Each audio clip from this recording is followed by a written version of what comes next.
S-400 के बाद S-500 जल्द पहुंचेगा भारत। युद्ध के दौरान रूस ने भेजे भारत को बड़े हथियार। अचानक भारत क्यों जुटा रहा है दुनिया भर के विध्वंसक हथियार। पीओके में कुछ बड़े धमक की आहट सुनाई पड़ रही है। रूस का ये ब्रह्मास्त्र पीओके वापस भारत को दिलाएगा। पीओके तक पहुंचेगी भारतीय सेना, क्योंकि अब भारत को रोकने के लिए पाकिस्तान के कोई भी हथियार काम नहीं आएंगे। अपना खोया हुआ इलाका पाने के लिए भारत में रूस से मंगवाए हैं महाविनाशकारी हथियार। पाकिस्तान में आतंकवाद से ज्यादा पीओके के चर्चे हो रहे हैं। दुनिया हैरान। भारतीय सेना है तैयार। क्या पीओके बचा पाएगा पाकिस्तान? दोस्तों, इस वक्त विश्व युद्ध की आहट खुलेआम सुनाई पड़ रही है। ऐसे में रूस ने भारत को लगातार हथियार और न्यूक्लियर सप्लाई भेज रहा है, जिसकी वजह से चीन और पाकिस्तान में खलबली मची है। जिस प्रकार भारत आजकल हथियारों पर पैसा बहा रहा है, उसे देखकर पूरी दुनिया हैरान है। कई लोगों का कहना है कि भारत एक बड़ी तैयारी में लगा हुआ है, जिसकी भनक दुश्मन को बिल्कुल भी नहीं है। भारत की तैयारी के सामने पाकिस्तान के कोई भी विमान या मिसाइल टिक नहीं पाएंगे। चीन भी पानी भरता नजर आएगा। भारत ने ऐसी चाल चली है जिससे भारत को पीओके भी मिलेगा और यूएनएससी में वीटो भी मिलेगा। और भारत के इस सफलता के लिए जयशंकर साहब का धन्यवाद करना बनता है। दोस्तों, नीचे कमेंट में जय हिंद लिखकर पूरे भारतवासियों का हौसला बढ़ाएं। आप हमें नीचे कमेंट में ये भी बताएं कि भारत का सबसे अच्छा दोस्त कौन सा देश है। वो कौन सा देश है जिससे भारत सबसे ज्यादा हथियार खरीदता है। तो आइए अब बढ़ते हैं अपनी खबर की तरफ विस्तार से। यूक्रेन के साथ चल रहे युद्ध के बावजूद रूस अगले साल जनवरी-फरवरी से भारत को S-400 एयर डिफेंस सिस्टम के तीसरे स्क्वाड्रन की सप्लाई शुरू कर देगा। सूत्रों ने बताया कि हाल ही में इंडियन एयरफोर्स के अफसरों की एक टीम ने रूस में जाकर प्रोडक्शन साइट का निरीक्षण किया था।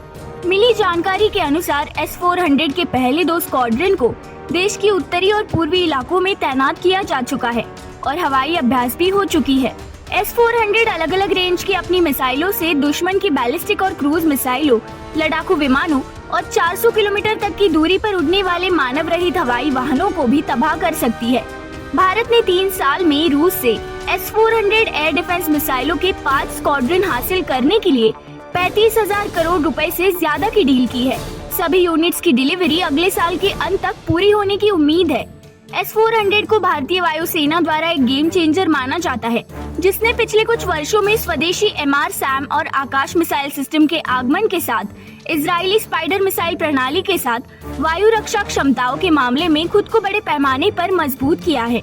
अब चीन और भारत दोनों के पास LAC पर अपनी संबंधित S-400 वायु रक्षा प्रणालियां तैनात है।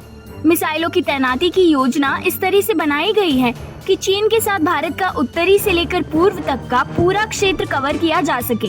S-400 को रूसी हवाई और समुद्री मार्ग से भारत तक पहुंचाया जा रहा है।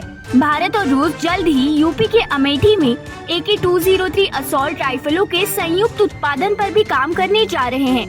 S-400 4 अलग अलग मिसाइलों से लैस है।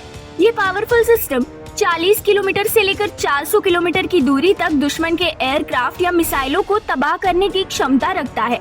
सूत्रों ने बताया कि तीसरी खेप की आपूर्ति के संबंध में भुगतान अमेरिका के काटसा कानून से बचने के लिए विशेष तरीके से करना है।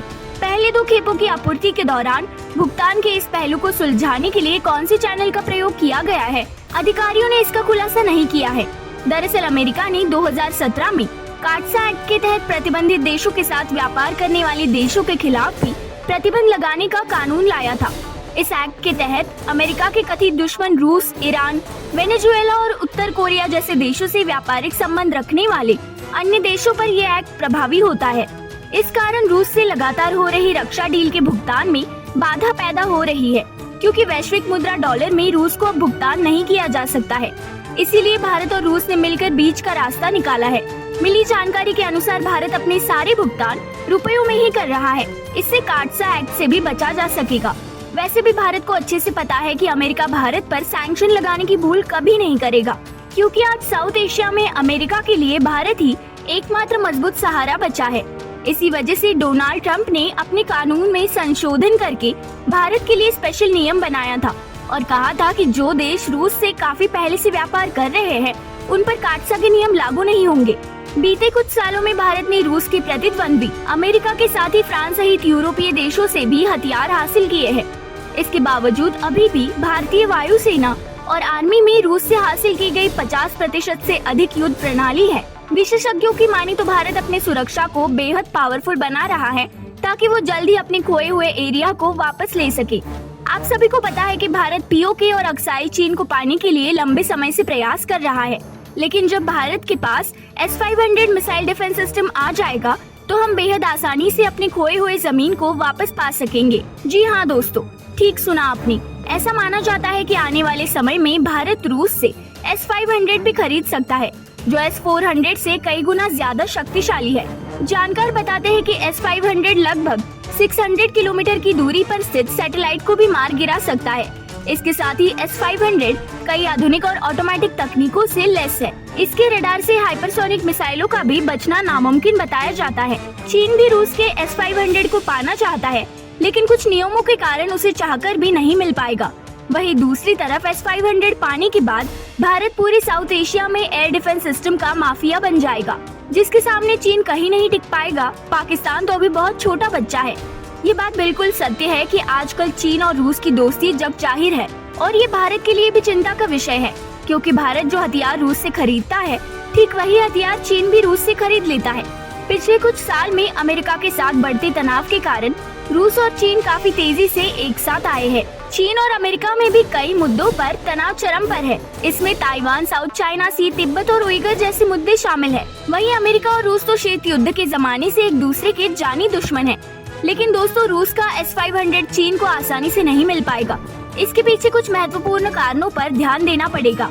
रूस के अनुसार S-500 मिसाइल सिस्टम की रेंज 600 किलोमीटर है और यही चीन के लिए सबसे बड़ी दुविधा है।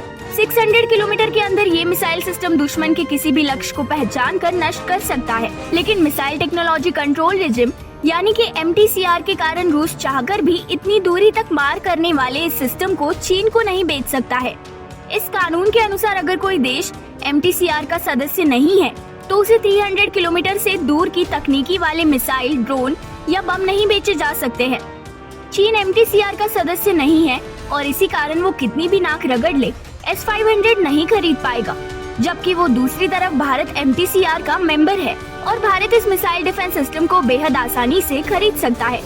जिस प्रकार UNSC में भारत को वीटो ना मिले उसकी पूरी कोशिश चीन करता है, ठीक उसी प्रकार चीन MTCR का सदस्य बनेगा या नहीं, इसका फैसला भी भारत की मुट्ठी में बंद है, क्योंकि MTCR के अंदर भारत के पास वीटो पावर है और भारत की अनुमति के बिना चीन कभी भी MTCR का सदस्य नहीं बन पाएगा और इस प्रकार चीन कभी भी S-500 नहीं खरीद पाएगा और भारत उसके आंखों के सामने ही अपना खोया हुआ अक्साई चीन वापस ले लेगा।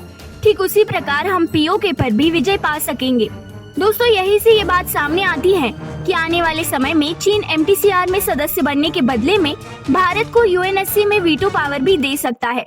तो दोस्तों, अब अपनी राय नीचे कमेंट में लिखे और साथ ही ये भी बताएं कि ब्रह्मोस मिसाइल भारत ने किस देश के साथ मिलकर बनाई है।